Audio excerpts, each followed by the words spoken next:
বিজ্ঞান বলি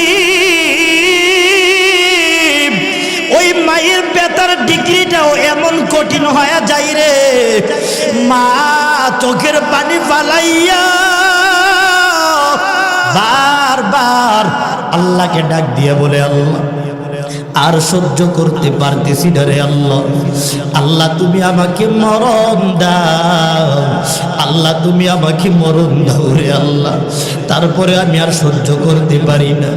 এরপর যখন মা বড় কষ্ট করে করে আপনাকে আমাকে যখন জন্মটা দেয়, এর বান্দা কত মাস 6 ঘন্টা 8 ঘন্টা 10 ঘন্টা 12 ঘন্টা পর্যন্ত ব্যথার ডিগ্রি পর্যন্ত বান্দা সহ্য করে।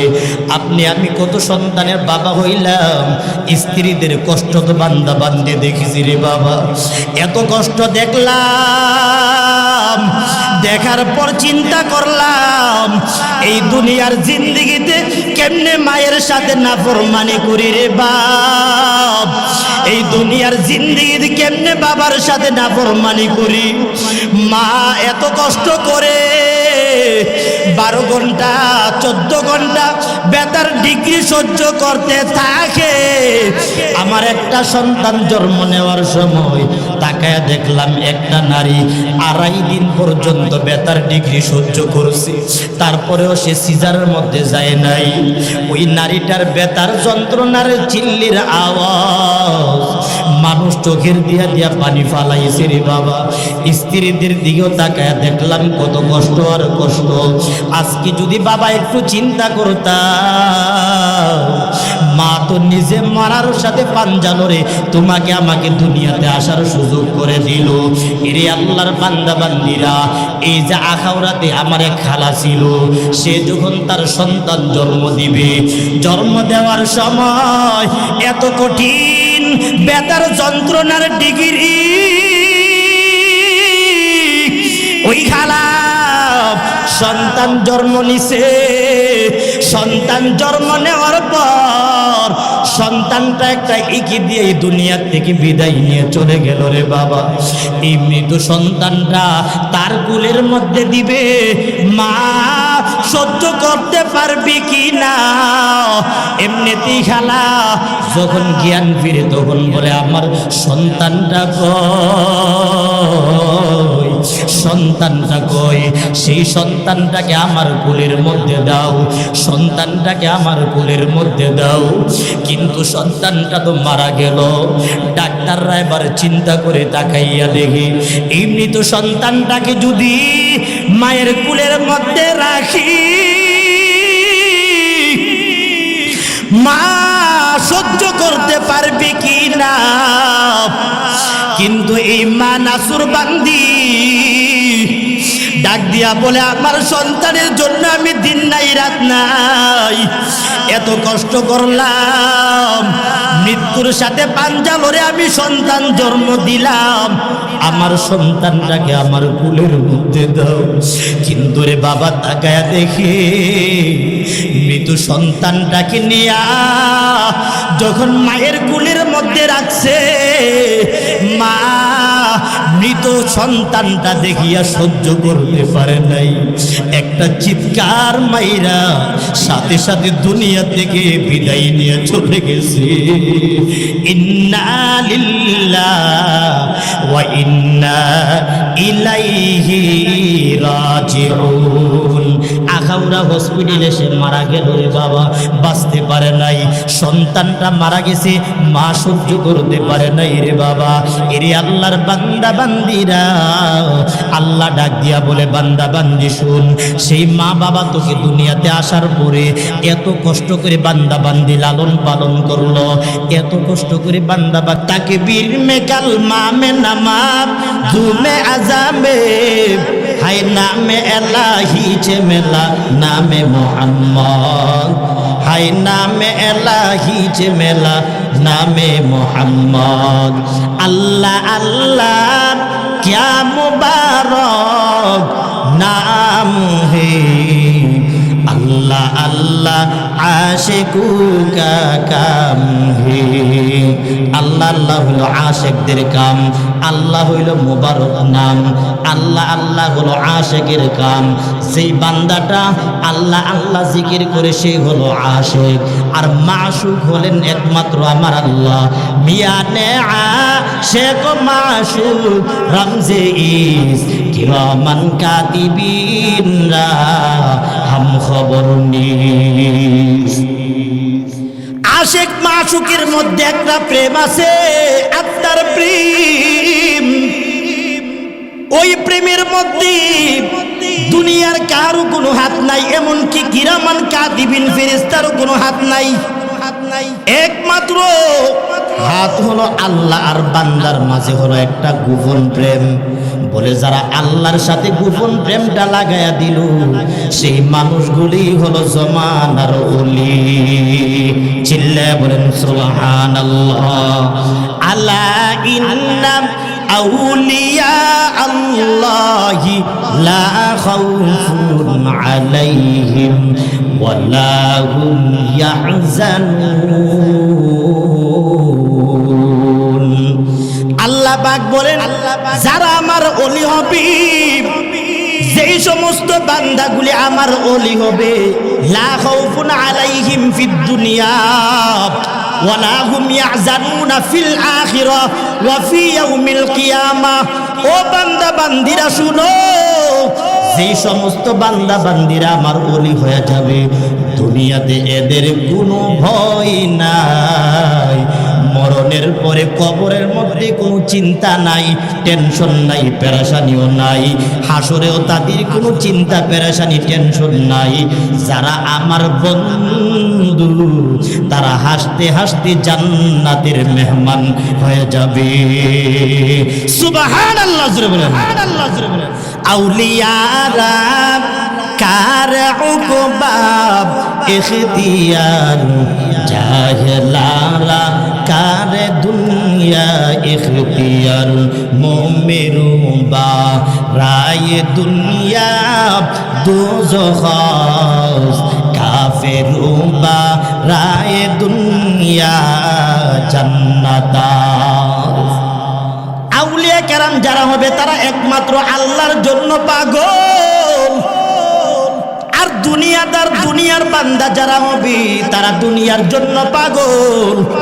ওই সমস্ত মানুষগুলি দুনিয়ার মধ্যে তাকিয়ে আল্লাহ চিনে না, রাসূল চিনে না, ওই মানুষগুলি মা বাবার গোলামি করে না, ওই মানুষগুলি মা বাবার খেদমতের মধ্যে থাকে না। আল্লাহ ডাক দিয়া বলে, রে বান্দা বান্দির দল, আমি আল্লাহ বানাইলাম আমি আল্লাহর গোলামি করার জন্য, কিন্তু আজকে বান্দা বান্দি দুনিয়ার গোলাম হয়ে গেলা, আজকে বান্দা বান্দি দুনিয়ার মধ্যে দুনিয়ার গোলাম হয়ে গেলা। মসজিদ থেকে আজান আসি, তোমার কোনো আওয়াজ নাই, সারা নাই। মসজিদ থেকে মাহফিল থেকে কোরআনের বয়ানগুলি চলে, তোমার কোনো সারা নাই। আল্লাহ ডাক দিয়া বলে, ও বান্দা বান্দির দল, আমি আল্লাহ যে আল্লাহ রাতকে রাত বানাইলাম, দিনকে দিন বানাইলাম, আমি আল্লাহ তো সুখের সময় সুখ দিই, দুঃখের সময় দুঃখ দেই। বান্দা বান্দি ভালো করে শুনিয়া নাও, যেভাবে আমি আল্লাহ দুনিয়াতে তোকে আমি আল্লাহ বানাইছি, ঠিক তেমন ভাবে আমি আল্লাহ আবার তোমাদেরকে পুনরায় মাটির থেকে আমি আল্লাহ তৈরি করব। চিল্লায়া বলেন সুবহানাল্লাহ। আল্লাহ ডাক দিয়া বলে, রে মানুষ, আমি আল্লাহ তোমাদেরকে দুনিয়াতে বানাইছি, আমি আল্লাহ যদি না বানাইতাম কে তোদেরকে বানাইতো? আমি আল্লাহ বানানোর কারণে দুনিয়াতে আগমন করছো। আল্লাহ পাক বলেন, বান্দা বান্দিরা, এমন একটা সময় গেছে রে বান্দা বান্দি তোদের কোনো অস্তিত্বই ছিল না। হাল আতা আলাল ইনসানি হিনুম মিনাদ দাহরি লাম ইয়াকুন শাইআম মাযকুরা। আল্লাহ ডাক দিয়া বলে, বান্দা বান্দিরা শুনো, এমন একটা সময় ছিল দুনিয়ার মধ্যে তোমার কোনো নাম ছিল না, গন্ধ ছিল না, দুনিয়ার তোমার মা জানতো না, তোমার বাবা দুনিয়ার মধ্যে জানতো না তুমি দুনিয়াতে আসবে, কেউ জানে না, কেউ জানে না। আমি আল্লাহ বান্দা বান্দি তোকে বানাইলাম। কেমন ভাবে বান্দা বান্দি বানাইলাম জানো নে? মাত্র বান্দা বান্দি 1 ফুটা নাপলা তোকে বানাইলাম।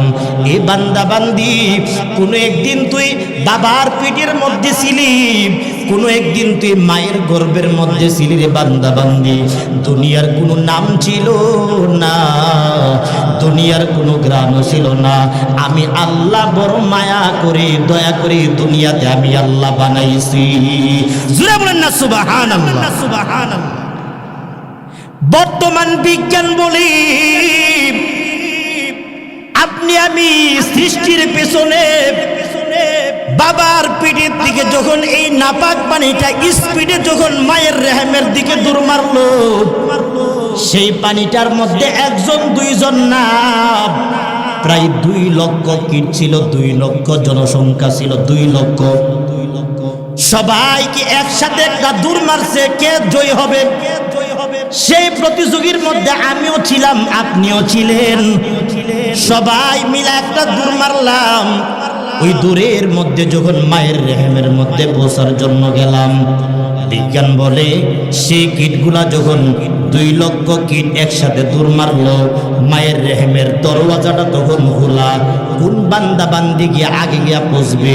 2 লক্ষ আমার আপনার সাথে জনসংখ্যা ছিল, 2 লক্ষ মিলিয়া যখন একসাথে একটা দূর মারলাম, 2 লক্ষ মিলিয়া যখন একটা দূর মারলাম, সবগুলি ওই দূরের মধ্যে সবগুলি মারা গেল। মাত্র 500 বাকি ছিল। এই 500 আপনার আমার সাথে আরো 500 জন ছিল। আমরা আবার 500 এই সমস্ত কীট আবার যখন মায়ের রেহেমের মধ্যে ঢুকবো, তখনও দেখা যায় বিজ্ঞান বলি মায়ের রেহেমের মধ্যে ঢুকতে যাইয়া ওই 500 জনসংখ্যা সবাই দুর্বল হয়ে গেল। সবাই যখন দুর্বল হইয়া যায়, আমি আপনি সবল হইয়া আমরা বীর পুরুষের মতো মায়ের গর্ভের মধ্যে চলে গেলাম। সুবহানাল্লাহ, জোরে বলেন, সুবহানাল্লাহ, জোরে বলেন। 2 লক্ষকে ফেল করে আমি আপনি 1 নাম্বার হইলাম, পাস হইলাম। মায়ের গর্ভের মধ্যে যখন ঢুকে গেলাম, সাথে সাথে আল্লাহ দরওয়াজাটা বন্ধ করে দিছে। এ বান্দা বান্দি শুনো, মায়ের গর্ভের মধ্যে যাওয়ার পর যেই গিটটা দিয়া ঢুকলাম, এটা হলো মায়ের রেহেম, মায়ের জরায়ুর মুখটা তখন খোলাম। এই ডিম্বাশয়ের মধ্যে ঢুকার পরে সাথে সাথে কুদরতি ভাবে এই দরওয়াজাটা আল্লাহ বন্ধ করে দিছে। আর কোনো জনসংখ্যা ঢুকা যাবে না, সব বন্ধ হয়ে গেল।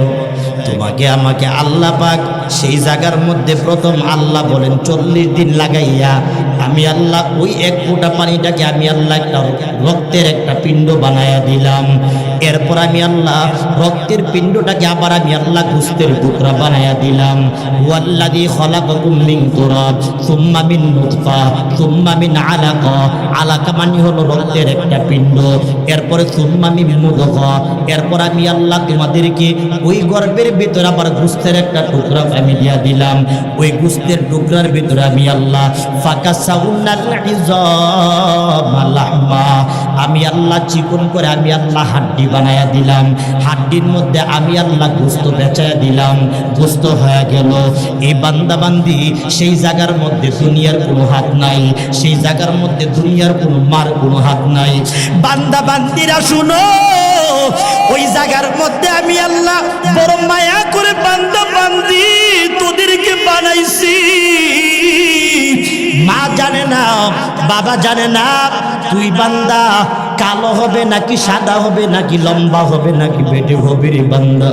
আমি আল্লাহ বড় মায়া করে সেই মায়ের গর্ভের মধ্যে আমি আল্লাহ ফেরেশতা মোতায়েন করে দিলাম। আমার বান্দাটাকে সুন্দরভাবে তোমরা আকৃতি দাও, সুন্দরভাবে আমার বান্দাটাকে বানাইতে থাকো। এই বান্দা বান্দিরা আমি আল্লাহ দুনিয়ার কোনো অক্সিজেন রাখি নাই, দুনিয়ার কোনো লাইন গার্ড রাখি নাই, দুনিয়ার কোনো ধরনের খানা দেওয়ার কোনো সিস্টেম রাখি নাই। আমি আল্লাহ তোর নাভিটাকে মায়ের নারীর সাথে জোড়া লাগাইয়া যেই মা জননী প্রত্যেকটা মাস এই যে মাসিক হয় 7 দিন 10 দিন, সেই মাসিকের রক্তটাকে বন্ধ করি আমি আল্লাহ তোর খানার জন্য তোর নারের সাথে মিলায়া দিলাম। সেই মায়ের রক্ত খাওয়াইয়া বান্দা তোকে আমি আল্লাহ মায়ের গর্ভের মধ্যে লালন পালন করলাম। সুরে বলেন না সুবহানাল্লাহ। সুবহানাল্লাহ। দুনিয়ার কেউ আপনাকে আমাকে বানাই নাই, আল্লাহ বড় মায়া করে বানাইছে। কিন্তু 4 মাস 5 মাস হওয়ার পরে যখন আপনার আমার রূহটাকে আল্লাহ ভিতরে দিয়া দিলেন, এবার রূহটা ভিতরে যাওয়ার পর সেই রূহটা ভিতরের মধ্যে আল্লাহ দিয়া দিলেন। এবার মা হঠাৎ টের পাইল তার পেটের মধ্যে এখন লড়াচড়া শুরু হয়ে গেছে, তার এই বাচ্চাটার জান ফিরে আসছে, হার্টবিট তো জারি আছে। এবার সন্তানটা তার যখন অস্তিত্ব ফুল হয়ে গেল, মাঝে মাঝে পা দিয়া দিয়া আঘাত করে মা নিজের খানা বন্ধ হয়ে গেল। মা এখন ভালো করে খাইতেও পারে না। এ মা গো শুনো, আল্লাহ পাক বলেন সন্তানটাকে যখন আমি মায়ের গর্ভের মধ্যে দিন দিন যখন আমি আল্লাহ বড় করতে লাগলাম, মা জননীর পেটটা বড় হইতে লাগলো, মায়ের খানাটা বন্ধ হয়ে যেতে লাগলো। আল্লাহর রাসূল বলেন যেই মা জননীটা সন্তানটাকে পেটের মধ্যে নিয়া 9টা মাস পর্যন্ত খানা খাইতে পারে না, আমি আল্লাহ ওই মায়ের জন্য প্রত্যেকটা দিন পুরা 10টি মাস রোজা রাখার সওয়াব দান করি। সুবহানাল্লাহ জোরে বলেন। সুবহানাল্লাহ জোরে বলেন। শুধু তা না, এই পর্দার অন্তরালের মা রাত্রিবেলা যখন আপনারা আমাদেরকে গর্ভের মধ্যে নিছে মারে, রাত্রে মা যখন ঘুমায় হঠাৎ সন্তানটা পেটের মধ্যে একটা মাকে একটা লাথি মারছে, মায়ের কলিজার মধ্যে এমন একটা আঘাত মারছে রে, মা চোখের পানিটা ফালাইয়া হঠাৎ মা ঘুমটা ভেঙে গেল। এবার মা ডান কাত হইয়া চোখের পানি ফালাইয়া কান্দি,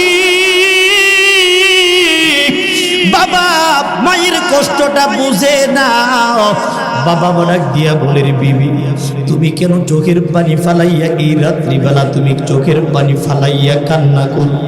মা ডাক দিয়া বলে স্বামী আমার, ও স্বামী আমার, আমার সন্তানটা পেটের মধ্যে একটা লাথি মারছে কলিজা বাঁধারে, আমার সন্তানটা পেটের মধ্যে লাথিটা মারার কারণে স্বামী আমার হঠাৎ প্রচন্ড ঘুমটা আমার ভেঙে গেল।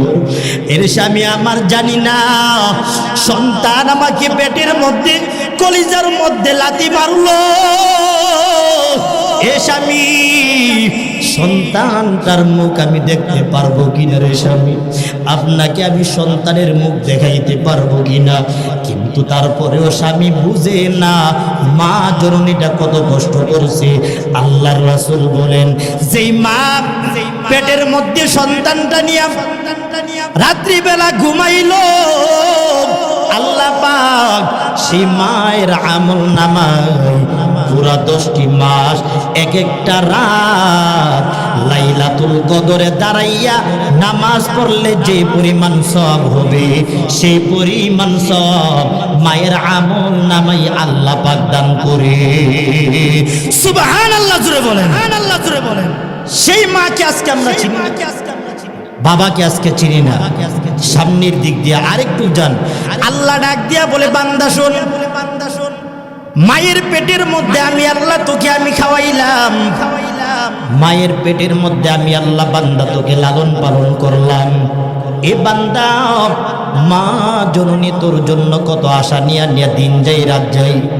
পাশের বাড়ির মহিলারা মাকে ডাক দিয়া বলে, এরে অমুকের মা, তুই কত কষ্ট করে সন্তানটার জন্য কত কষ্ট করতেছ। চোখের পানি ফালাইয়া ফালাইয়া মা তখন চিৎকার করে, ফুফায়া ফুফায়া মা তখন কান্না করে খানা খাইতে পারে না। আল্লাহ ডাক দিয়া বলে বান্দা বান্দি শোন, যেই মায়ের পেটের মধ্যে আমি আল্লাহ বানাইলাম ওই মায়ের পেটের ভিতরে আমি আল্লাহ খানার ব্যবস্থা করলাম। দুনিয়াতে বান্দা বান্দি আসবি, আসার পর খানার প্রয়োজন, আমি আল্লাহ তোর টেনশনের কোনো দরকার নাই, তোর টেনশনের কোনো চিন্তা নাই। আমি আল্লাহ মায়ের বুকের মধ্যে কুদরতি ফ্লাক্স বানাইয়া আমি আল্লাহ তোর রিজিক দুনিয়াতে আসার আগে আমি আল্লাহ বড় বড় করে দিলাম। সুবহানাল্লাহ, জোরে বলেন আল্লাহ, জোরে বলেন। আল্লাহ ডাক দিয়া বলেন, এত দামি একটা দুধ আমি আল্লাহ রাখলাম, দুনিয়ার দুধ এত দামি হয় না, এত দামি দুধ আমি আল্লাহ ভরে রাখলাম। দুনিয়ার কোন দুধ এত পুষ্টিগুণ হয় না। বিজ্ঞান বলে মায়ের বুকের মধ্যে যে দুধটা থাকে, প্রথম দুধটা হলো শাল দুধ। গ্রামের অনেক আপনার অশিক্ষিত মহিলা আছে, ওরা না জেনে না বুঝে শাল দুধটাকে ফালাইয়া দেয়, মনে করে এটা বুঝে কোনো ভাইরাস কিনা। না, বর্তমান বিজ্ঞান বলে যে মায়ের দুধের প্রথম যে শাল দুধটা, এটা হলো সন্তানের জন্য দুনিয়াতে আসার পরে প্রথম অ্যান্টিবায়োটিক ওষুধ। সুবহানাল্লাহ, জোরে বলেন সুবহানাল্লাহ, জোরে বলেন। আপনার আমার অ্যান্টিবায়োটিক ওষুধ আল্লাহ সর্বপ্রথম মায়ের স্তনের মধ্যে শাল দুধের মধ্যে আল্লাহ রেখে দিয়েছে। আল্লাহ রেখে দিয়েছে। সুবহানাল্লাহি ওয়া বিহামদিহি। খেদমতে মা দর পে দর কুন সুবহু শাম, তাকে বাসি দর দু আলম নেকো নাম। আল্লাহ তাআলা মায়ের বুকের মধ্যে আপনার আমার জন্য দুধ প্রস্তুত করে দিলেন। আল্লাহ ডাক দিয়া বলেন, এরে বান্দা বান্দি শুন, মায়ের বুকের থেকে দুধ বান্দা তুই পান করবি। আমি আল্লাহ চাইলে একটা ছিদ্র দিতে পারতাম, কিন্তু না না, একটা ছিদ্র যদি দেয়, এ বান্দা বান্দি তুই তখন বড় দুর্বল। মায়ের কুলের মধ্যে বান্দা বান্দি তুই আছো বড় দুর্বল। আমি আল্লাহ তাআলা একটা ছিদ্র বান্দা বান্দি তোর জন্য আমি আল্লাহ রাখি নাই। সেই মায়ের এই বুকের বুটার মধ্যে আমি আল্লাহ একটা দুইটা না 32টা ছিদ্র আমি আল্লাহ এমন সূক্ষ্মভাবে দিয়া দিলাম, যেন বান্দা তুমি নিশ্চিন্তে মায়ের কুলের মধ্যে চুষে চুষে তুমি আরামে দুধ পান করতে পারো। সুবহানাল্লাহ, সুবহানাল্লাহ। কেমন দয়ার আল্লাহ! আজকে সেই আল্লাহর বন্দেগী নাই, সেই আল্লাহর আনুগত্য নাই। আজকে আমরা নাফরমান হয়ে গেলাম, এত নাফরমান যে আল্লাহ আমাদেরকে এত দুর্বল করে বানাইছে। ওই সময় তো কত সন্তান জন্ম হতে গিয়া মারা যায়, ভূমিষ্ঠ হওয়ার পরে মারা যায়। হসপিটালের মধ্যে আপনার সন্তানকে রাখিয়া সন্তানের নাকে দিয়া নই ঢুকাইয়া অক্সিজেনের নই ঢুকা, খাদ্যের নালী ঢুকাইয়া কত সন্তান আস্তে আস্তে মারা যায়। কিন্তু আল্লাহ আপনাকে আমাকে মারে নাই। জোরে বলেন না আল্লাহু আকবার। সেই সময় আল্লাহ চাইলে মারতে পারতো কিনা? আর জোরে বলেন মারতে পারতো কিনা? আজকে আপনি আমি তো আল্লাহর দয়ায় বেঁচে আছি। কি খবর আছে? আজকে টাকা হয়ে গেছে বিদায় আল্লাহকে চিনি না, টাকা হওয়ার কারণে মসজিদ চিনি না, টাকা হওয়ার পরে মা বাবাকে চিনি না। সব কিছু মনে করি সব হলো ফাও, সব হলো ফাও। আমি বুঝি আলি দুনিয়ার মধ্যে আলি খাও আর খাও। জোরে বলেন ঠিক কিনা? আল্লাহকে এই বাটপারি চলবে না। নাফরমান এই বাটপারি চলবে না। নাফরমানের বাটপারির ফলাফল আল্লাহ কঠিনভাবে পাকড়াও করবে ইনশাআল্লাহ। সামনে আলোচনা ধারাবাহিক শুনতে দেখেন আল্লাহ কি বুঝাইলেন। বান্দা বান্দি এত মায়া করলাম দুনিয়াতে আসার পরে, তখন তোর মা বাবা তোর জন্য পাগল পারা হয়ে আছে। এ বান্দা বান্দি, তোর মা বাবা তোকে পায়া কত খুশি জানো? কত খুশি, কত খুশি। মা যখন 9 মাস 10 মাস হয়ে গেল সন্তান দুনিয়ার মধ্যে আগমন করবে, সেই মা সন্তানকে দেখার জন্য অপেক্ষা, বাবাও সন্তানকে দেখার জন্য বড় অপেক্ষা। এমন কঠিন একটা অবস্থা। আল্লাহর নবী বলেন যে এই বান্দা বান্দিরা শুনো, মা যখন তোমাকে পাওয়ার জন্য বড় কঠিন পাগল পারা হয়ে যায়, সেই মা জননী তোমার জন্য বড় পাগল পারা হইয়া সেই মা তোমার জন্য বড় কঠিন পাগল পারা হয়। আল্লাহর কাছে বারবার দোয়া করতে থাকে, রে আল্লাহ, ও দয়ার আল্লাহ, আপনি ছাড়া তো আমার দুনিয়ার মধ্যে কোনো সাহায্যকারী নাই, আপনি ছাড়া তো দুনিয়ার মধ্যে আমার কোনো রক্ষণাবেক্ষণকারী কেউ নাই। ও দয়ার মালিক, আপনি যদি আমাকে বাঁচিয়ে রাখেন আমি দুনিয়ার মধ্যে বেঁচে থাকব, আপনি যদি আমাকে মেরে ফেলেন দুনিয়ার মধ্যে থেকে আমি চলে যাব। সন্তান দুনিয়ার মধ্যে আগমন করবে। এরে আল্লাহর বান্দা বান্দিরা, রাজশাহী মেডিকেলের মধ্যে মাকে যখন নেওয়া হলো, মাকে জানায়া দেওয়া হয়, ডাক্তাররা পরীক্ষা করে জানায়া দেয়, এ মা, কঠিন পরীক্ষা করে দেখলাম যদি এই অপারেশনের পর যদি সন্তানটাকে বাঁচানো হয় তুমি মাকে বাঁচানো যাবে না, আর তুমি সন্তানটাকে যদি বাঁচাইতে চাও তুমি মা বাঁচতে পারবে না, তুমি বাঁচতে চাইলে তো সন্তান বাঁচতে পারবে না। এই সংবাদটা যখন এই বাবার কাছে দেওয়া হয়, বাবা ডাক দিয়া বলে, আমার সন্তান বাঁচবে নাকি আমার স্ত্রী বাঁচবে এই সিদ্ধান্ত তো আর আমি দিতে পারি না, আমার স্ত্রীর সাথে আমি একটু কথা বলে দেখি। ওই মা জননী পাগল পারা হইয়া ডাক্তারকে সাথে সাথে একটা উত্তর দিয়া বলল, এ ডাক্তার সাহেব, দীর্ঘদিন পর্যন্ত আল্লাহ পাক আমাকে হায়াত দিল, আমি হায়াত পাইয়া দুনিয়ার নাজ নিয়ামত সব কিছু আমি ভোগ করলাম, দুনিয়ার মধ্যে সব কিছু আমি ভোগ করলাম, কিন্তু ডাক্তার সাহেব আমি মা বড় শখ করে সন্তানটাকে গর্ভের মধ্যে নিছি, আমি যদি মারা যাই আমার কোনো দুঃখ নাই, আমার সন্তানটাকে আপনি বাঁচায় দেন, সন্তানটাকে যদি আপনি বাঁচায় দেন আমার সন্তানটা দুনিয়ার মধ্যে আসিয়া এই সন্তানটা আমি মায়ের কবরের কিনারায় গিয়া দাঁড়াইবে, আমি মায়ের কবরের কিনারার মধ্যে দাঁড়াইয়া যখন সন্তান আমার জন্য চোখের পানি ফালাইয়া যখন দোয়া করবি, তখন আল্লাহ পাক আমার কবরের মধ্যে সন্তানের দোয়ার কারণে আল্লাহ আমার কবরটাকে জান্নাতের বাগান বানায়া দিবে, আমি সন্তানের দোয়া পাইয়া জান্নাতের নিয়ামতের মধ্যে থাকব, তো আমার সন্তানটাকে দুনিয়ার মধ্যে আপনি আসার ব্যবস্থা করে দেন। জোরে বলেন না সুবহানাল্লাহ। মা নিজে মরতে রাজি, সন্তানকে মারতে রাজি না, এর নাম হলো মা। এ যুবক, আজকে মাকে চিনলাম না রে, আজকে মাকে চিনি না, বাবাকে আজকে চিনি না, মাকে আজকে চিনি না রে বাবা।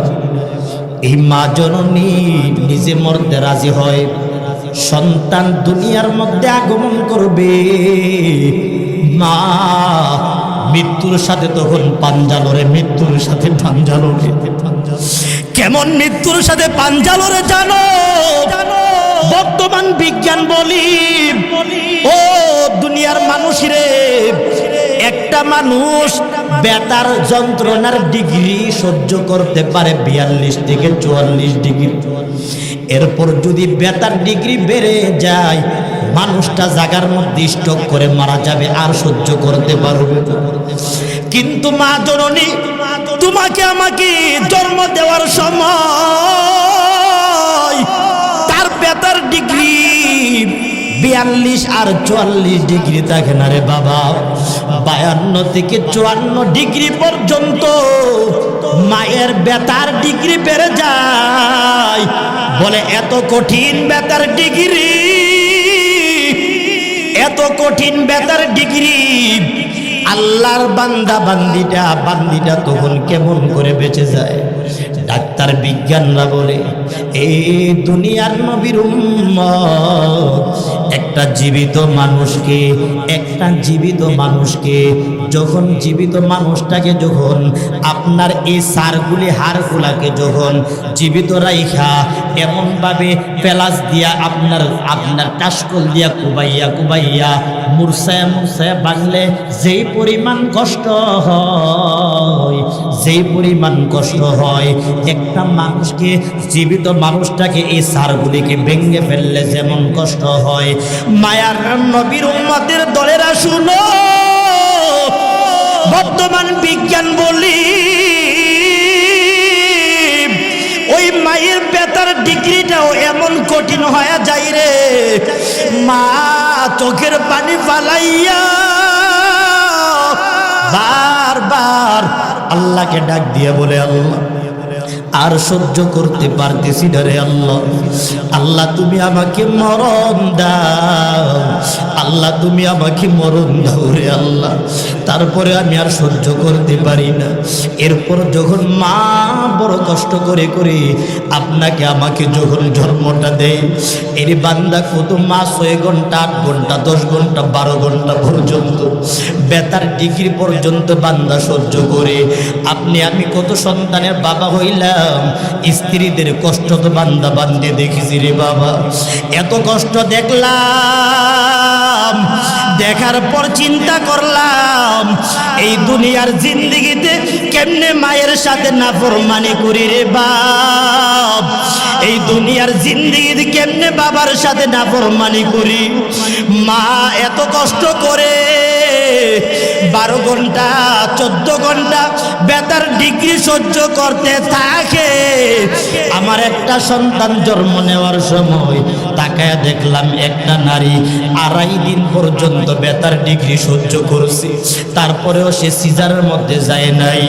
ওই নারীটার বেতার যন্ত্রণার চিল্লির আওয়াজ মানুষ চোখের দিয়া দিয়া পানি ফালাইছে রে বাবা। স্ত্রীদের দিকেও তাকায় দেখলাম কত কষ্ট আর কষ্ট।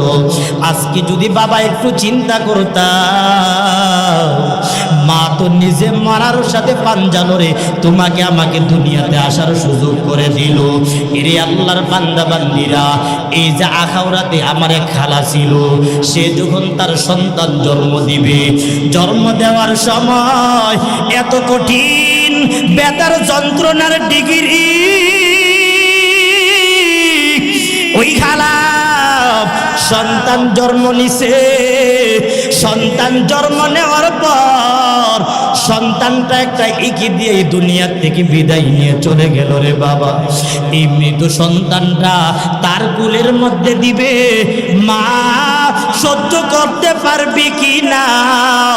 এমনিতেই খালা যখন জ্ঞান ফিরে তখন বলে, আমার সন্তানটা কই, সন্তানটা কই, সেই সন্তানটাকে আমার কোলের মধ্যে দাও, সন্তানটাকে আমার কোলের মধ্যে দাও। কিন্তু সন্তানটা তো মারা গেল। ডাক্তাররা এবার চিন্তা করে তাকাইয়া দেখি, এই মৃত সন্তানটাকে যদি মায়ের কোলের মধ্যে রাখি, মা সহ্য করতে পারবে কি না। কিন্তু এই মা নাসুর বান্দি ডাক দিয়া বলে, আমার সন্তানের জন্য আমি দিন নাই রাত নাই এত কষ্ট করলাম, মৃত্যুর সাথে পাঞ্জা লড়ে আমি সন্তান জন্ম দিলাম, আমার সন্তানটাকে আমার কুলের মধ্যে দাও। কিন্তু রে বাবা তাকায়া দেখে মৃত সন্তানটাকে নিয়া যখন মায়ের কুলের মধ্যে রাখছে, মা মৃত সন্তানটা দেখিয়া সহ্য করতে পারে নাই, একটা চিৎকার মাইরা সাথে সাথে দুনিয়া থেকে বিদায় নিয়ে চলে গেছে। ইন্না লিল্লাহি ওয়া ইন্না ইলাইহি রাজিউন। আখাউড়া হসপিটালে সে মারা গেল রে বাবা, বাঁচতে পারে নাই। সন্তানটা মারা গেছে, মা সহ্য করতে পারে নাই রে বাবা। এরে আল্লাহর বান্দা বান্দিরা, আল্লাহ ডাক দিয়া বলে, বান্দা বান্দি শুন, সেই মা বাবা তোকে দুনিয়াতে আসার পরে এত কষ্ট করে বান্দা বান্দি লালন পালন করলো, এত কষ্ট করে বান্দা বান্দি লালন পালন করলো রে বাপ। কত কষ্ট করছে। শীতের দিন রাত্রিবেলা মা এই বিজার মধ্যে শুয়ে শুয়ে তোমাকে আমাকে শীতের মধ্যে গরমের মধ্যে আরাম দিছে, শীতের মধ্যে গরম বানাইছে। মা তোমার আমার পেশাবের জায়গার মধ্যে ঘুমাইয়া সেই মা বিজা জায়গার মধ্যে শুয়া শুয়া বান্দা বান্দি তোমাকে আমাকে দুধ পান করাইছি। এরে বাবা, এখন তো বাবা সন্তানের বাবা হয়ে দেখি রাত নাই দিন নাই, বাচ্চার মা ঘুমাইতেও পারে না, সন্তানকে দুধ পান করানো লাগে, সন্তানদের চিল্লা চিল্লির জ্বালা। এখন চিন্তা করি রে বাবা, মাকে কত কষ্ট দিলাম, বাবাকে কত কষ্ট দিলাম, বাবা সুখের জন্য কি করলো, মা তোমার আমার জন্য কি পরিমাণ কষ্ট করলো রে বাবা। একটু চিন্তা করে তাকাইয়া দেখো না, দুনিয়ার জিন্দেগিতে আসলাম তো রে বাবা। এই জন্য আল্লাহ ডাক দিয়া বলেন, ও বান্দা বান্দিরা শুনো, ওয়াকুর রাব্বির হামহুমা কামা রব্বায়ানি সগীরা। মহাব্বত সকলে বলেন, রব্বির হামহুমা কামা রব্বায়ানি সগীরা। রব্বির হামহুমা কামা রব্বায়ানি সগীরা। আল্লাহ ডাক দিয়া বলেন, এটা কখন পড়বা? তাফসীর ইবনে কাসিরের মধ্যে বলে, ফি কিবারিহিমা ওয়া ইনদা ওয়াফাতিহিমা। মা বাবা যখন বৃদ্ধ হয়ে যায় তখন মা বাবার জন্য এইভাবে পরে পরে দোয়া করো, অথবা মা বাবা যদি মারা যায় তখন মা বাবার জন্য এইভাবে পরে পরে দোয়া করো, রে আল্লাহ আমার মা বাবা যেমন করে কষ্ট করে করে আমাকে লালন পালন করছে, আল্লাহ আপনি এখন আমাদের মা বাবাকে আপনি কবরের জগতে আপনি তাদেরকে আরামদায়ক বাসস্থান দান করেন, আরামের বিছানা জান্নাতের বিছানা বিছায়া দেন। সুরে বলেন না সুবহানাল্লাহ। মায়ের দোয়া লৌহে মুমিন, মায়ের দোয়া লহ, মায়ের দোয়া লহ। বলেন, মায়ের দোয়া লৌহে মুমিন, মায়ের দোয়া লহ, মায়ের দোয়া লহ। বিপদে পড়বে না তুমি, বিপদে পড়বে না তুমি যখন যেতাই যাও, মায়ের দোয়া লৌহে মুমিন, মায়ের দোয়া লহ, মায়ের দোয়া লহ। বিপদে পড়বে না তুমি যখন যেতাই যাও, বিপদে পড়বে না তুমি যখন যেতাই যাও, মায়ের দোয়া লৌহে মুমিন, মায়ের দোয়া লহ, মায়ের দোয়া লহ। জোরে বলেন না সুবহানাল্লাহ। মায়ের দরকার আছে না নাই? আর জোরে বলেন আছে না নাই? একটু মহাব্বতে জিকির করেন, লা ইলাহা, মহাব্বতে লা ইলাহা। আপনাদের কষ্ট লাগতেছে বাজান? আর জোরে কষ্ট লাগতেছে? আর কি কিছুক্ষণ চলবো ইনশাল্লাহ? একটু জিকির করেন, লা ইলাহা, লা ইলাহা,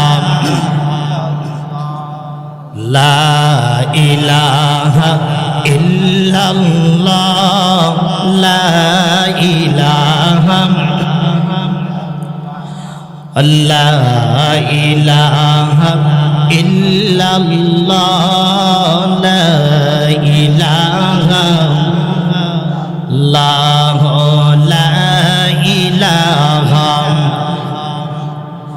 এরে বাজান, এরে বাজান, এই আয়াতের আলোচনা বুঝাইবার জন্য এতটুকুন আমি আলোচনা করলাম। ঠিক আছে, এই আয়াতের আলোচনা বুঝাইবার জন্য লম্বা আলোচনা করলাম। আল্লাহ ডাক দিয়া বলেন, ও সন্তানের দল।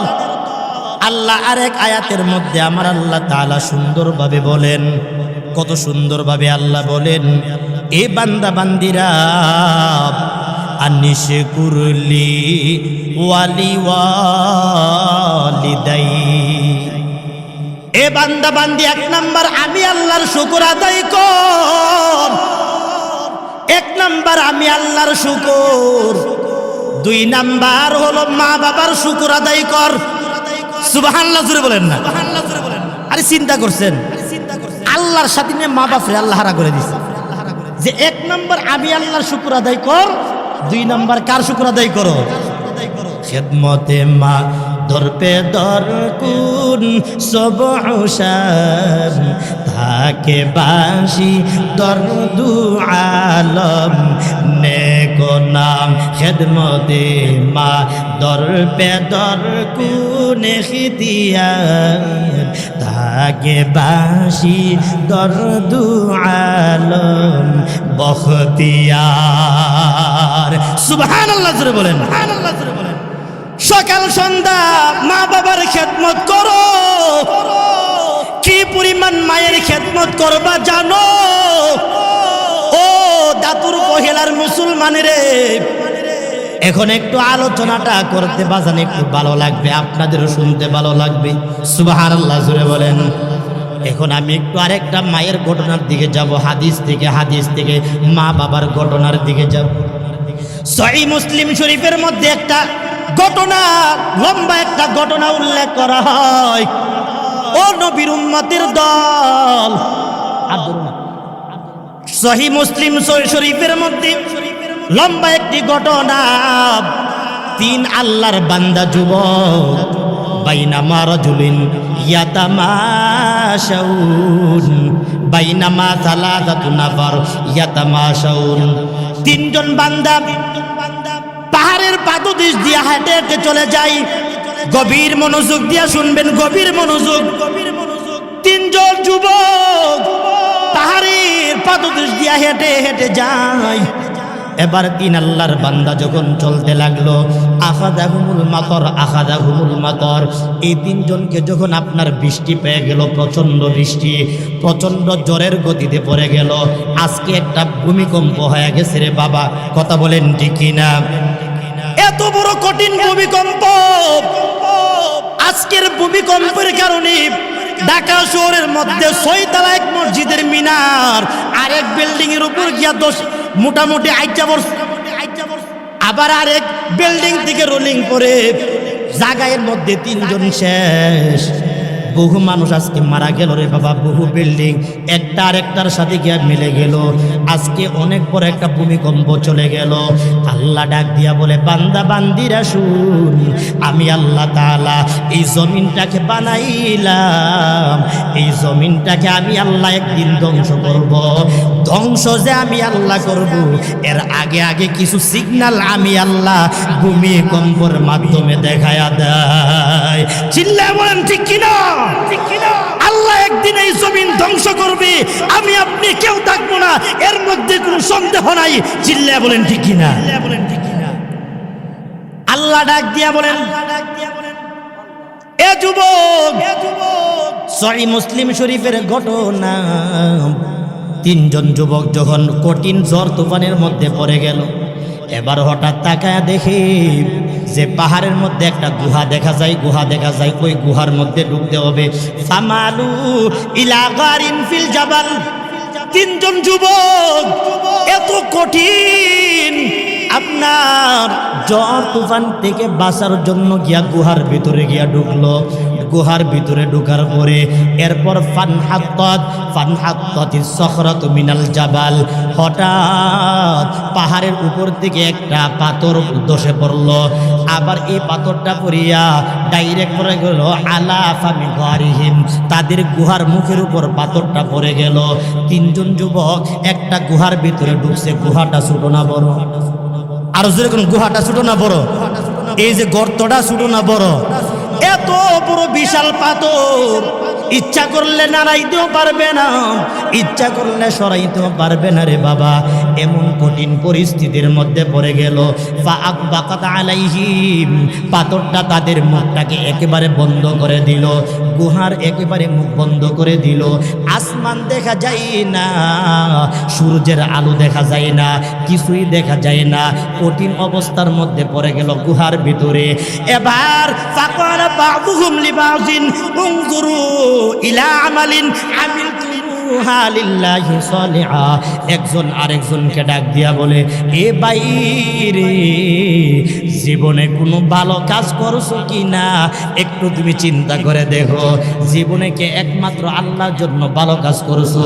ফাকালা বাযুহুম ফাকালা আহাদুহুম, একজন ডাক দিয়া বলে, ভাই রে, আমি জীবনে একটা আমল বড় ভালো করছিলাম, এত দামি একটি আমল করছি, হয়তো আল্লাহ এই আমলের মাধ্যমে মাধ্যমে আমাদেরকে আজকে এই গুহার মুখ থেকে উদ্ধার করে দিবে। সুবহানাল্লাহ জোরে বলেন।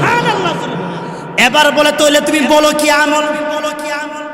এবার যুবক ডাক দিয়া বলি, ও আল্লাহ, আপনি তো জানেন আমার ইন্নালি ওয়ালিদানি শাইখানি কাবীরান। আল্লাহ গো, আমার তো বৃদ্ধ মা আর বাবা ছিল রে আল্লাহ। আমার মা বাবা দুজন বৃদ্ধ ছিল। মা আর বাবা ওয়ালিদানি শাইখানি কাবীরান। ও আল্লাহ, শুধু মা বাবা আছে শুধু তা না, ওয়ালিয়া সিবিয়াতুন সিগারুন, এবং আমার কিছু সন্তানাদিও ছিল। সুবহানাল্লাহ জোরে বলেন। যুবকটা যে ঘটনাটা শুনাইতেছি, মায়ার নবী ঘটনা বর্ণনা করেন, এটা হলো বনী ইসরাইল যুগের ঘটনা রে বাবা। এই 3 যুবকের মধ্যে যখন এই যুবকটা দোয়া করে, আল্লাহ ও দয়ার আল্লাহ, আমি তো আমার মা বাবাকে আমি লালন পালন করতাম, আমার সন্তানগুলিকেও আমি লালন পালন করতাম রে আল্লাহ। কেমন ভাবে লালন পালন করতাম জানেন? ফাইদা রুহতু আলাইহিম ফাহালাবতু। আল্লাহ গো, আমি সারাদিন কাজ করে সন্ধ্যার সময় যখন বাড়িতে ফিরতাম, বাড়িতে ফেরার পরে আমি আমার গোয়াল ঘরের আমার গরুটাকে আমি দহন করিয়া আমি এই দুধ সর্বপ্রথম আমার মা বাবাকে আমি পান করাইতাম। সুবহানাল্লাহ জোরে বলেন। আমি আমার মা বাবাকে আমি প্রত্যেক দিন সন্তানের আগে কবলা ওয়ালাদি আমার সন্তানের আগে আমি আমার মা বাবাকে প্রত্যেক দিন আমি দুধ পান করাইতাম। আল্লাহ গো, ফানালাবি আশজার হাত্তাম সাইদু। আল্লাহ, একদিন আমি বহুদূর চলে গেলাম। বহুদূর চলে যাওয়ার পরে আমি যখন ফিরলাম রে আল্লাহ, বাড়িতে আসার পর তাকাইয়া দেখি আমার মা বাবা ঘুমিয়ে গেছে, কিন্তু আমি দুধ দুয়াইয়া দুধ দহন করিয়া ফাজিতু বিল ইলাব, আমি দুধের পাত্রটাকে নিয়ে আসলাম রে আল্লাহ। আমি যখন দুধের পাত্রটাকে নিলাম, তখন আমার সন্তানগুলি দুধ পান করার জন্য আমার পায়ের কাছে তারা কান্নাকাটি শুরু করতে লাগলো ক্ষুধার যন্ত্রণায়। ইনদা কদামাইয়া ওয়াসবিয়াতি ইয়াতাদাগাউনা ইনদা কদামাইয়া। আল্লাহ গো, আমার সন্তানগুলি ক্ষুধার যন্ত্রণায় এই সন্তানগুলি খানা না পাইয়া আমি যখন দুধ পান করাবো, কিন্তু সন্তানগুলি আমার পায়ের কাছে ক্ষুধার যন্ত্রণায় এমন ভাবে কান্না করতে লাগলো গো আল্লাহ। আমার সন্তানগুলি আমার কঠিন ভাবে কান্না করে, কিন্তু আমি তো প্রত্যেক দিন মাকে আর বাবাকে আগে দুধ পান করাই। আল্লাহ, এই জন্য আজকে আমার সন্তানগুলিকে আমি দুধ পান করাই না। ইন্নী আকরাহু আন উকিদাহুমা ওয়া ইন্নী আকরাহু আন আবদা বি ওয়ালাদাতি। আল্লাহ গো, আমি তো আমার মা বাবাকে ঘুম থেকে জাগাইয়া দুধ পান করাইব, এটা আমি বড় অপছন্দ মনে করলাম। আমি তো আল্লাহ পছন্দ করি নাই। মা বাবা ঘুমাইতেছি, সন্তানগুলি ক্ষুধার যন্ত্রণায় কান্না করি, কিন্তু আমি মা বাবাকে আগে না পান করাইয়া সন্তানগুলাকে দুধ পান করাইব, এটা আমি সহ্য করতে পারলাম না রে আল্লাহ। আবার সন্তানগুলি ক্ষুধার যন্ত্রণায় কাতর হয়ে আছে রে আল্লাহ। এক পর্যায়ে আমি এই মা বাবার মাথার কিনারায় দুধের পেয়ালাটা নিয়ে আমি দাঁড়ায় রইলাম, এমনভাবে দাঁড়ায় রইলাম, সন্তানগুলি কান্না করতে করতে তারা ঘুমিয়ে পড়ল। মা বাবাও আর ঘুম থেকে জাগ্রত হইল না রে আল্লাহ। আমিও মা বাবাকে ডাক দেই নাই, মা বাবাকে আমি আর ঘুম থেকে জাগ্রত করি নাই। হাত্তা তলা আল ফাজর, এমনভাবে ফজর হয়ে গেছে, তারপরেও আমি মা বাবাকে ঘুম থেকে জাগাই নাই, আর ওই দিক দিয়া সন্তানগুলিকেও আমি দুধ পান করাই নাই রে আল্লাহ। আল্লাহ আল্লাহুম্মা ইন কুনতা তা'লামু আন্নী ফাআলতু যালিকা বিতিগা ওয়াজহিক। আল্লাহ গো, আপনি যদি জানেন এই কাজটা একমাত্র আমি আপনার জন্য করছি গো, আমি সন্তানের আগে আমার মা বাবাকে আমি প্রাধান্য দিলাম, সন্তানগুলাকে আমি দুধ পান না করাইয়া আমি তাদেরকে দুধ পান করাই নাই, মা বাবাকে আগে পান করাইলাম। আল্লাহ আমলটা যদি একমাত্র আপনার জন্য হয়, আল্লাহ আপনি আমাদের জন্য গুহার মুখ থেকে পাথরটাকে একটু সরাইয়া দেন। সুবহানাল্লাহ জোরে বলেন। ফাফরুজ লানা মিনহা ফুরজাতান হাত্তা নারা মিনহা সামা। আল্লাহ পাথরটাকে একটু সরাইয়া দেন, আমরা যেন আসমানটা দেখতে পারি। এমনিতে আল্লাহ এই পাথরটাকে কুদরতি হাতে একটু সরাইয়া দিলেন। এবার দ্বিতীয় নাম্বার যুবক বলবো, দ্বিতীয় নাম্বার যুবক, এক নাম্বার মা বাবার কথা চলে গেছে, এটা হলো আলোচনার আমার একটা পয়েন্টের আলোচনা। দ্বিতীয় নাম্বার যে যুবকের কথা বলি, এই যুবকের ঘটনা সংক্ষিপ্ত।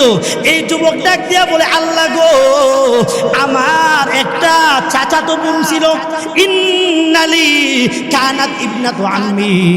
আল্লাহ আমার একটা চাচাতো বোন ছিল, কুনতু উহিব্বুহা। আল্লাহ আমি তাকে বড় ভালোবাসতাম, তাকে বড় ভালোবাসতাম। আল্লাহ গো, যেমন ভাবে কামা ইউহিব্বুর রিজালুন নিসা, যেভাবে একটা পুরুষ একটা মহিলাকে ভালোবাসে, যেভাবে স্বামী স্ত্রীকে ভালোবাসে, যেভাবে প্রেমিক প্রেমিকাকে ভালোবাসে, আমিও আমার চাচাতো বোনটাকে আমিও ঠিক তেমন ভাবে ভালোবাসতাম। বিয়ে হয় নাই, বিয়ে হয় নাই। এবার আমি আমার চাচাতো বোনটাকে প্রেমের প্রস্তাব পাঠাইলাম। চাচাতো বোনটাকে প্রেমের প্রস্তাব পাঠানোর পরে এবার চাচাতো বোন আমার প্রেমের প্রস্তাবটাকে ফিরাইয়া দিল। কি বলে? আমাকে 100 দিনার আনার জন্য শর্ত দিল। আমার প্রস্তাব আবাদ হাত্তা আতিয়াহা বিমিআতি দিনারিন, আমি তার জন্য 100 দিনার আনার জন্য আমি তার জন্য শর্ত দেয়া দিল। এই ভাই, তোমার সাথে আমি প্রেম করব ঠিক আছে, কিন্তু প্রেমের শর্ত হইল 100 দিনার লাগবে, যার বর্তমান বাজার মূল্য কম হইল 10 লাখ টাকা। চিন্তা করেন, প্রেমের জ্বালা কি কম না বাড়ছে? এই জ্বালা কমছে না বাড়ছে? এই জ্বালা কেমন বাড়ছে এই যুবক পোলাবান ছাড়া কেউ বুঝতো না। কথা বলেন ঠিক কিনা? কারণ বর্তমানে প্রেমের বাজার এত গরম রে বাপ। এই প্রেমের কারণে এখন মারও চিনে না যুবক, বাপেরও চিনে না। ফুরির জন্য হে হইলে মরব, নাইলে ফুরি হইলে বাঁচবো। কথা বলেন ঠিক কিনা? এই যুবকও এমন একটা যুবক কঠিন প্রতিজ্ঞা করলো, 100 কি লিগা 1000 দিনার শর্ত দিলেও আমি হেরে চাই, আমি হেরে চাই। এই জন্য যুবকও এই চাচাতো বোনের সাথে প্রেম করার জন্য পাগল পারা হইয়া এবার যুবক বলে, হাত্তা সাইতু বিমিআতি দিনারিন হাত্তা সাইতু ফিহা ওয়া জামাআতু বিমিআতি দিনারিন। আমার চাচাতো বোনের প্রেমের প্রস্তাবে আমি রাজি হইয়া তার যে প্রস্তাব 100 দিনার আমি জোগাড় করার জন্য পাগল পারা হইয়া লেগে গেলাম। আল্লাহ আকবার জোরে বলেন না। কিন্তু বাজান, বিয়ার আগে প্রেম, এই বিয়ার আগের প্রেম হালাল না হারাম? আরো জোরে কোন হালাল না হারাম? কঠিন হারাম, সাধারণ হারাম না, কঠিন হারাম। বিয়ার আগে প্রেম করলে এখানের মধ্যে জিনা হওয়ার সম্ভাবনা 100 থেকে 1000 ডিগ্রি বেশি সম্ভাবনা আছে। আর বিয়ার পরে যদি প্রেম হয়, সেই প্রেমটা হয় সত্যিকারের প্রেম, নবদম্পতির প্রেম, সেটা হলো পবিত্র প্রেম। সেই প্রেমে তোমাকে দুনিয়ার থেকে জান্নাত পর্যন্ত পৌঁছায় দেবে। সুবহানাল্লাহ জোরে বলেন। কিন্তু না, কুসু কুসু এরকম গন্ড মূর্খ আছে, ঘরের বউডারে আশ্রাইয়া টিন্নাইয়া কিলাইয়া এরপরে ইচ্ছা মতো বাইরাইয়া এই বিড়ির কাম করাইতে করাইতে করাইতে করাইতে এই বিড়ির চেহারার সাইজ নষ্ট করে, এরপরে বিড়ির শরীরে সাইজ নষ্ট করে। একসময় কি তোরে দেখলে আমার আর ভাল লাগে না। কত ভাল লাগে কারে? পাশের বাড়ির বাবিডারে দেখলে খুব ভাল লাগে। নাউজুবিল্লাহ জোরে কর না। অনেকের পাশের বাড়ির বাবিডা, কোন বাবিডা কেটাইলা? কহিলার জামাইছে বিদেশ, বিদেশ থেকে মাসে মাসে লাখ টাকা পাঠাইলে এখন এদিক দিয়ে বাবিও আরামসে খানা খাইয়া তার সুন্দর ফিগার বডি, এই বডি দিক দিয়া আখাউড়া সড়ক বাজারের ব্যবসায়িকরাও পাগল, আর এদিক দিয়ে তাই নাও পাগল। জোরে কর না নাউজুবিল্লাহ। আর হেরগরের যে ম্যাডাম আছে, এই ম্যাডামের হেডাম শেষ করে লাইছে। কাজ করাইতে করাইতে, গুরুর পিছে দৌড়াইতে দৌড়াইতে, সারাদিনে রান্না বান্নার কাম করাইতে করাইতে বিড়ির শরীরেরও সাইজ নাই, চেহারারও সাইজ নাই। এখন বিড়ির সাথে তার কোনো প্রেমও নাই। শেষ পর্যন্ত বিড়িটারে মারতে মারতে হিকিল্লিকা গড় সারে না, গলা দিয়ে জব করে। জোরে কর না নাউজুবিল্লাহ। এই বর্তমানে এইভাবে আপনার এরকমভাবে মানুষ হত্যা, স্ত্রীকে স্বামী মারতেছে, অহরহ মারতেছে। ওই যুবকের কথা বলতেছিলাম, যুবকটা বলে আমিও এক সময় 100 দিনার আমি পেয়ে গেলাম।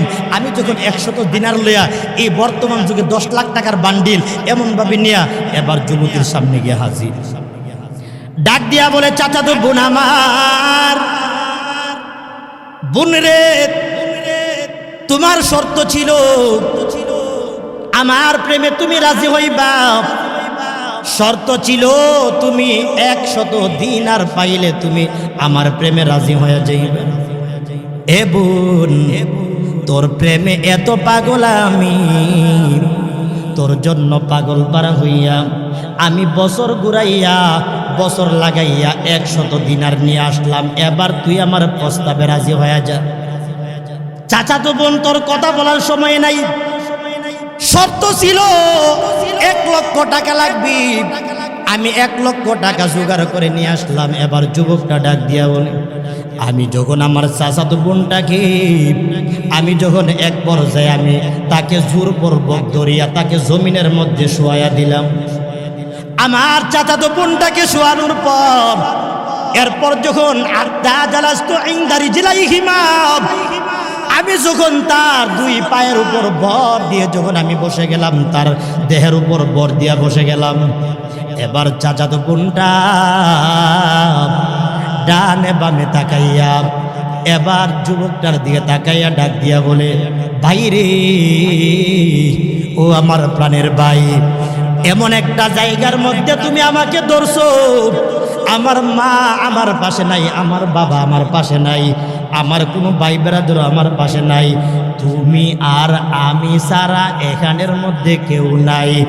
এ বাইরে, তুই যে আমার উপর এমনভাবে জোরপূর্বকভাবে তুই বসে গেলি, একটু কি চিন্তা করছ রে? দুনিয়ার কেউ যদিও না দেখে রে, এই জায়গার মধ্যে আমার আল্লাহ দেখতেছি। সুবহানাল্লাহ জোরে বলেন, আরো জোরে বলেন সুবহানাল্লাহ, আল্লাহু আকবার জোরে বলেন। বোনটা ডাক দিয়া বলে, ইত্তাকিল্লাহ ওয়ালা তাফতাইল খাতাম। এ যুবক, আল্লাহকে ভয় কর, আল্লাহকে ভয় কর, আল্লাহকে ভয় কর। এ যুবক বাইরে, তুই আমার কাপড়টা খুলিস না। যুবক রে, তুই আমার সাথে তুই জিনা করিস না, কারণ এই জায়গার মধ্যে আমার আল্লাহ আছে। কোন চেহারাটা নিয়ে আমার আল্লাহর সামনে দাঁড়াইবি? যুবকটা ডাক দিয়া বলে, সাথে সাথে আমার বোনটার থেকে আমি দাঁড়ায় গেলাম। আমি আর আমার বোনটার সাথে আমি আর জিনা করি নাই। এবার ডাক দিয়া বলে, আল্লাহ, ও দয়ার আল্লাহ, আল্লাহুম্মা ইন কুনতা তা'লামু আন্নী ফাআলতু যালিকা বিতিগাআ ওয়াজহিক ফাফরুজ লানা মিনহা ফুরজা। আল্লাহ গো, যদি আপনার দরবারে আমার এই আমলটা যদি পছন্দ হয়ে থাকে গো আল্লাহ, দুনিয়ার কেউ হয়তো ওই সময়ের মধ্যে ছিল না, আপনার ভয়ে আমি আমার বোনের সাথে জিনা করি নাই, দাঁড়ায়া গেলাম। আল্লাহ, আপনি যদি পছন্দ করেন আল্লাহ গো, তাহলে আপনি আমাদের দিকে এই পাথরটা আরো সরাইয়া দেন। সাথে সাথে আমার আল্লাহ 3 ভাগের 2 ভাগ আমার আল্লাহ সরাইয়া দিছি। সুবহানাল্লাহ জোরে বলেন। এই হলো আল্লাহর ভয়। 3 নাম্বার কথা বললে বাবা আরো বড় হয়ে যাবে। এই জন্য রে বাবা, আল্লাহ ডাক দিয়া বলেন, ওই যে 1ম নাম্বার যুবকের কথা হলো আমাদের মা বাবার ফাংশন, মা বাবার খেদমতের কারণে আল্লাহ বড় বিপদ থেকে বাঁচাইয়া দিছে। এ যুবক, আজকে দেখো না রে, কত যুবক রাস্তার মধ্যে গিয়া পড়ে মরে, টাকের নিচে গিয়া বাইক চালাইয়া টাকের চাকার নিচে ফিসা যায়। কেন? বলে মায়ের বদদুয়া থাকতে পারে, বাবার বদদুয়া থাকতে পারে। মা বাবা যদি বদদুয়া দেই রে বাবা, কোন সময় জানি তুই সমুদ্রের মধ্যে ডুইবা মারা যাবি, কোন সময় জানে তুই বান্দা এই যে তুই বিল্ডিং এর নিচে চাপা পড়ে মারা যাবি, কোন সময় জানে তুই বান্দা গাড়ির মধ্যে তুই গাড়ির তলে চাপা পড়ে মারা যাবি, বলতে পারবি না। এই জন্য রাসূল বলেন আল্লাহ পাক তিন ব্যক্তির দোয়া কখনোই আল্লাহ ফিরায় না। এক নাম্বার হলো মুসাফিরের দোয়া, দুই নাম্বার হলো মাজলুম ব্যক্তির দোয়া, এ যুবক তিন নাম্বার হলো মা বাবার দোয়া। সুবহানাল্লাহ জোরে বলেন। এবার তাফসীর ইবনে কাসিরের মধ্যে আরো কয়েকটি হাদিস আনা হইরে বাবা, আলোচনা শেষের দিকে চলে যাইতেছি। এবার আপনাদেরকে একটা হাদিস সুন্দরভাবে শোনাই। আল্লাহ পাকের নবী আন আনাস রাদিয়াল্লাহু তাআলা আনহু আন্না রাসূলুল্লাহি সাল্লাল্লাহু আলাইহি ওয়াসাল্লাম লাম্মা সাইদাল মিনবার, আল্লাহ পাকের নবী একদিন মসজিদ নববীর মধ্যে মিনবরের মধ্যে রাসূল আমার উঠতেছেন। মিনবরের মধ্যে থাক কয়টা থাকে? তিনটা। মিনবরে তাক করে থাকে তিনটা। তিনটা থাকে না? তিনটা থাকে। আল্লাহর নবী মিনবরের মধ্যে উঠেন, ওঠার পরে রাসূল আমার বলেন আমিন আমিন আমিন। রাসূল আমার তিনবার তিনটা মিনবরের তাকের মধ্যে ওইটা তিনবার আমিন বলছে, তিনবার আমিন বলছে। সাহাবায়ে কেরাম অবাক, নবী গো তিনবার আপনি কেন? আলামা আলাম আম্মান্দাম, আল্লাহর নবী আপনি কোন জিনিসের উপর আপনি তিনবার আমিন বললেন? এবার রাসূল আমার ডাক দিয়া বলে সাহাবায়ে কেরামরা শুনো, আতানি জিবরিল, আল্লাহ পাকের পাঠানো ফেরেশতা জিবরাইল আমিন ফেরেশতা এখন এই মুহূর্তে আমার সামনে আগমন করলো। আগমন করার পরে এবার ডাক দিয়া বলে ইয়া মুহাম্মদ সাল্লাল্লাহু আলাইহি ওয়াসাল্লাম রাহিমা আনফুমরিন যুকিরতা ইনদাহু ফালাম ইউসাল্লি আলাইকা। নবী গো দুনিয়ার কোনো মানুষের সামনে যদি, দুনিয়ার আপনার কোনো উম্মতের সামনে যদি আপনি নবীর নাম আলোচনা করা হয়, আপনি নবীর নাম উল্লেখ করা হয়, সে যদি আপনি নবীর উপর দুরূদ শরীফ না পড়ে সে যেন ধ্বংস হয়ে যায়। এই জন্য রাসূল বলেন আমিন। একটু মুহাব্বতে দুরূদ শরীফ বলেন আল্লাহুম্মা সাল্লি আলা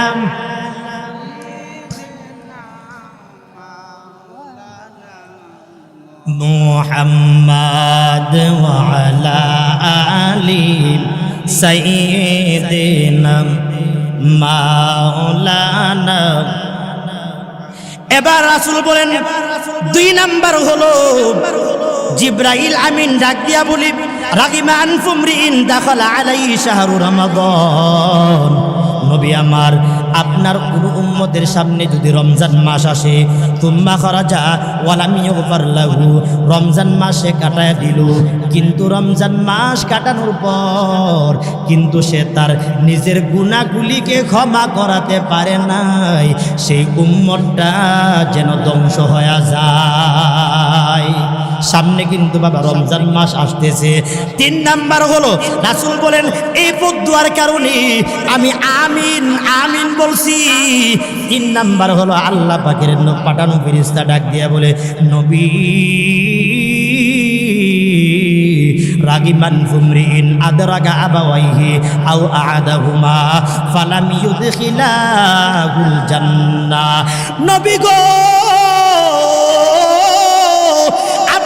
কোন উম্মতের সামনে যদি কোন নবী আপনার কোন উম্মত যদি তার মাকে পায় কিংবা তার বাবাকে পায়, সেই মা বাবার খেদমত করে যদি সেই মা বাবা তাকে যদি জান্নাতে না ঢুকাইতে পারে, সেই সন্তানটা যেন ধ্বংস হয়ে যায়। এই জন্য রাসূল বলেন আমিন।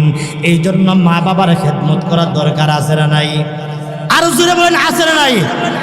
এই মা বাবার খেদমত যদি না করতে পারেন, মাকে আজকে দেখলে আপনার ভালো লাগে না রে বাবা, আজকে মা বুড়ি হয়ে গেছে, আজকে মায়ের পাতের মধ্যে তুমি বাদ দিতে চাও না।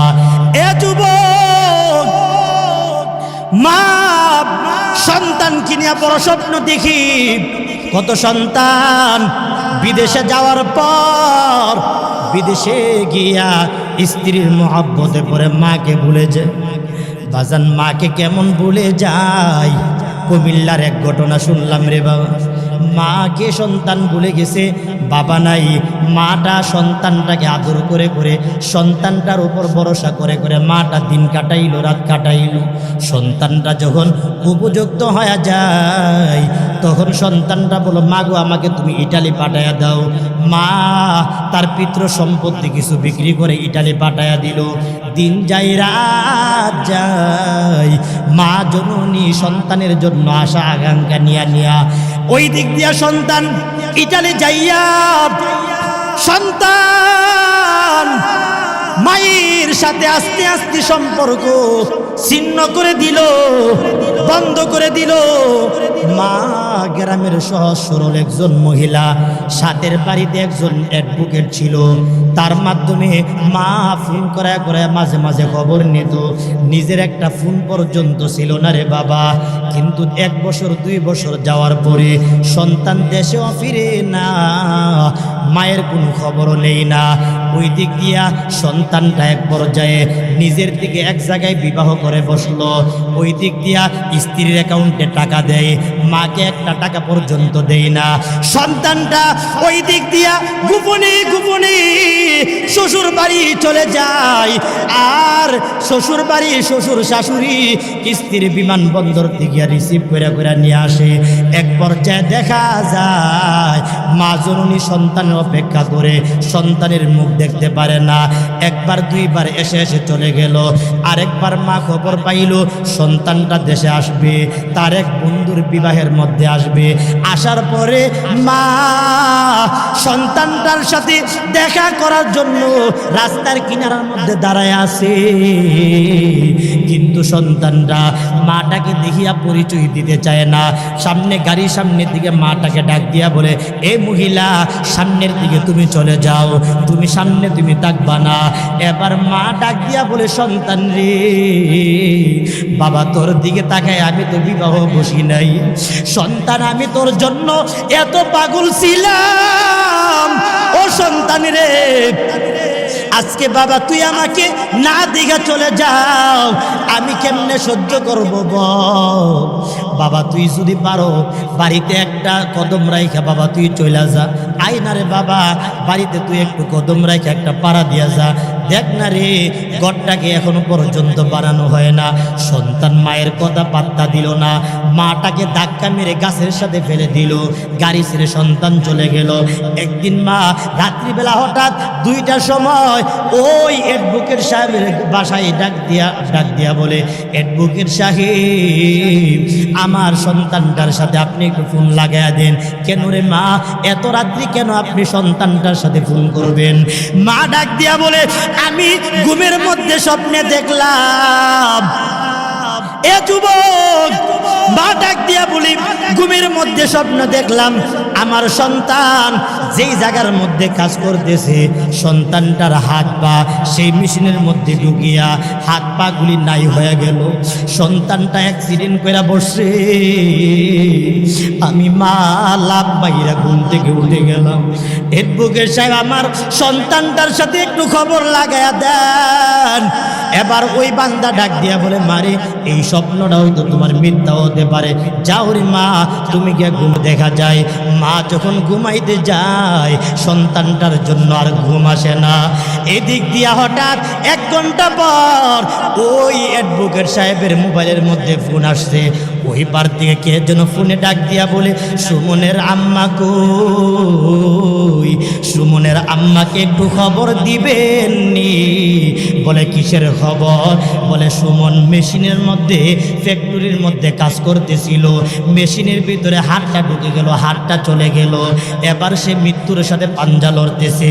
তার স্ত্রীর সাথে ফোন লাগাইলাম, স্ত্রী সে অস্বীকৃতি জানাইলো, নিতে পারবে না। শ্বশুর শাশুড়ি নিতে পারবে না, লাইন বন্ধ করে দিল। মাটাকে খবর দিল। মা চোখের পানি ছাড়িয়া ডাক দিয়া বলি, ও সন্তান বাবা তোর জন্য আমি অপেক্ষমান। সন্তান রে বাবা কই, আইরে মানিক আমার বুকে তুই আইরে, ও মানিক তোর যদি দেহের একটা অংশ বাকি থাকে, আমি মা তোর বাকি জিন্দেগিটা আমি মা তোর খেদমত করে দিব। সন্তান রে বাবা তুই দেশের মধ্যে ফিরে আই। সন্তানের জন্য মা চোখের পানি ফালায়া ফালায়া কান্না করে, অথচ সন্তান মাকে তেমন কিছু দেই নাই, সন্তানটাকে কিছু দেই নাই রে বাবা। সন্তানের জন্য মা নিজের যৌবন বিসর্জন দিল, সন্তানটার জন্য মা নিজে না খাইয়া সন্তানটার মুখের মধ্যে খানা দিল।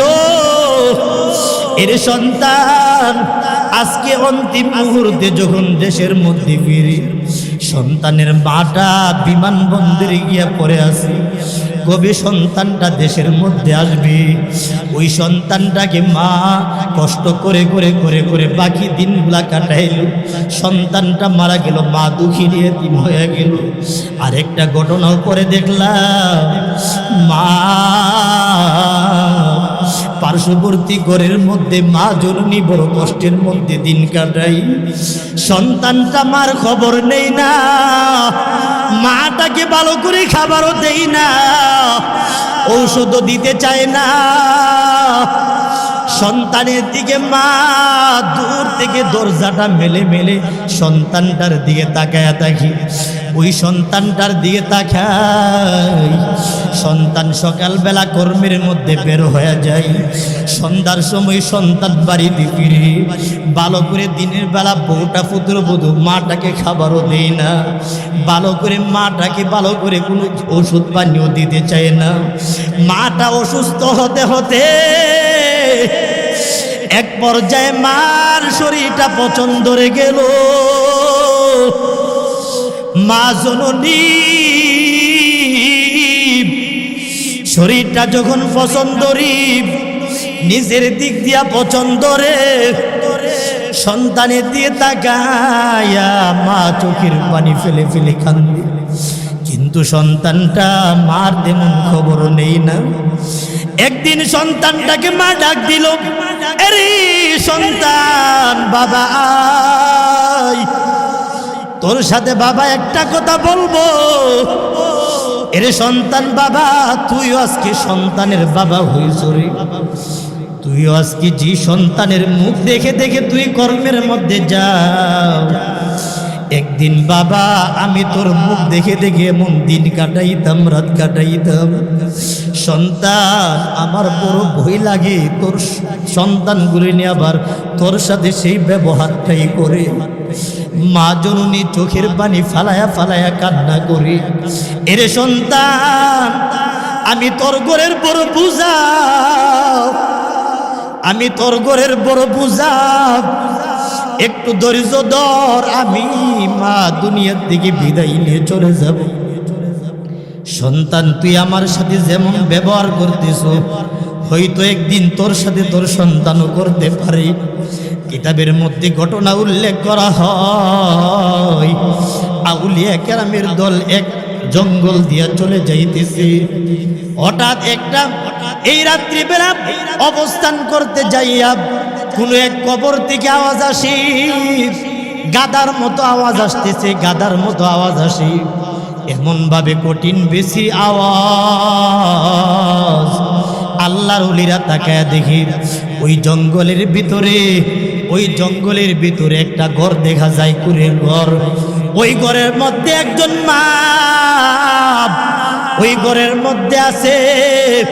আল্লাহর ওলিরা ডাক দিয়া বলে, মারে আমরা রাত্রিবেলা কি শুনতে পাই, কোন কবর থেকে জানি একটা গাদার মতো আওয়াজ আসতেছে।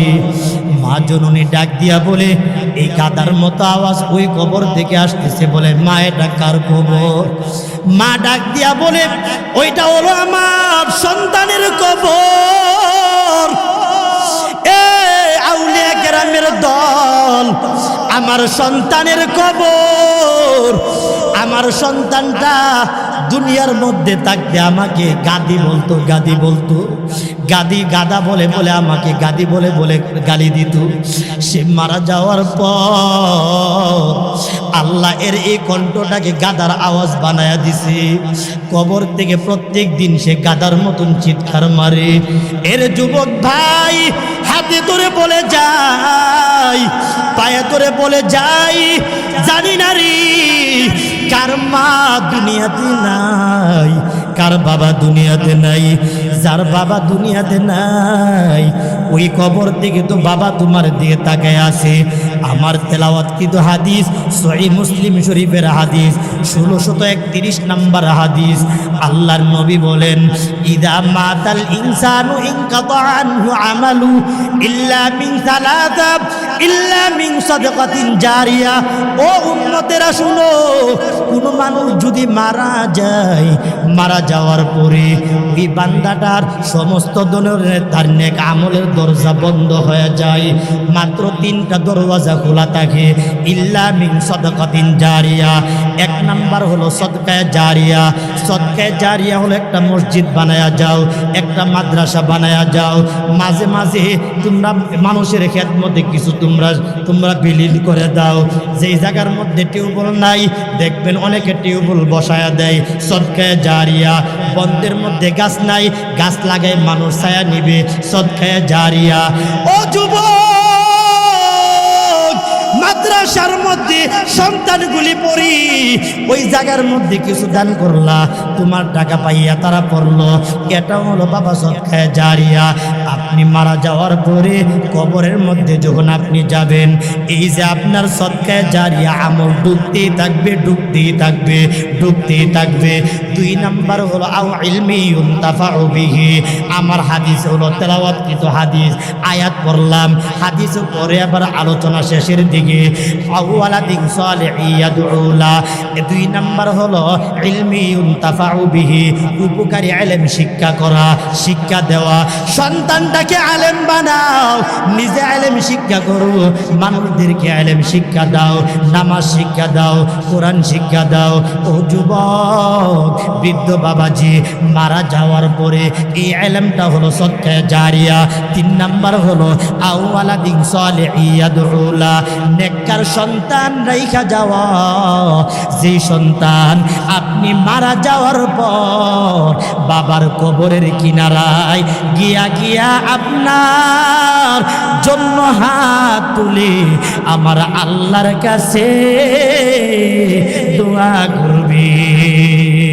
সুবহানাল্লাহ। আরো জোরে বলেন সুবহানাল্লাহ, আরো জোরে বলেন আল্লাহু আকবার। এই সন্তানগুলি হলো নেককার সন্তান। যে সন্তানগুলি আজকে তাদের বাবার জন্য এই মাহফিল করলো, বাবা যদি থাকতো রে বাবা, সন্তানগুলির আয়োজন দিকে বড় খুশি হয়ে যেত। এই বাবা আপনার সম্পত্তি কিছুই কবরে যাবে না, কবরে আপনি যাবেন, কবরটা ভেঙে যাবে রে বাবা। দুনিয়ার দিকে সবাই বিদায় দিবে, কবরের মধ্যে কেউ কিন্তু আপনার খবর নেবে না। আপনি আজকে রাত্রি মারা গেলেন, মারা যাওয়ার পর সকালবেলা দেখবেন ফজরের নামাজের পর মানুষ দলে দলে দলে দলে আপনার বাড়িতে আসবে, দলে দলে আপনার বাড়িতে আসবে, দলে দলে মানুষ আপনার বাড়িতে আসবে আপনাকে বিদায় দেওয়ার জন্য। কেউ বলবে তাড়াতাড়ি গিয়া বাঁশ বাগানে গিয়া তোমরা বাঁশটাকে তোমরা কেটে দাও, কেউ বলবে পানিটাকে গরম করে দাও। আবার কিছু মুরব্বীরা যাবে, এ অমুকের সন্তান তোদের বাবাকে 9টার ভিতরে দাফন কইরা দাও, 10টার ভিতরে দাফন কইরা দাও। মানুষ আইতে থাকবে, মানুষ আইব রে এক নজর দেখিতে, মানুষ আইব রে, মানুষ আইব রে এক নজর দেখিতে, মানুষ আইব রে। দেহ খাঁচার অচিন পাখি, দেহ খাঁচার অচিন পাখি, উইরা যেদিন যাইব রে এক নজর দেখিতে, দেখিতে মানুষ আইব রে, মানুষ আইব রে, এক নজর দেখিতে মানুষ আইব রে। বান্দা তোমাকে কবরের দিকে নিয়ে যাওয়া হবে, কবরের মধ্যে এবার আপনি রওনা হবেন। আপনার রুহটাকে তো এই জায়গার মধ্যে ঘোরাফেরা করে, সন্তানগুলি আব্বা আব্বা আব্বা বলে ডাকে, আম্মা আম্মা বলে সন্তানগুলি ডাকতে থাকে, সন্তানগুলি বাপ বলে ডাকে। আপনি বাপ সন্তানের ডাকি সাড়া দিতে পারেন না, মনের কথাও খুলে বলতে পারেন না, সম্পদের হিসাবও দিতে পারলেন না, ভাগ বন্টন করে যেতে পারলেন না।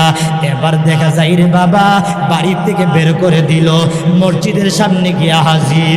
এবার মানুষগুলি দলে দলে দাঁড়ায় যাবে, আপনাকে নিয়ে এবার কবরের দিকে রওনা। এ বাবা চোখটা একটু বন্ধ করো, মুরাকাবার নিয়তে একটু চিন্তা করো।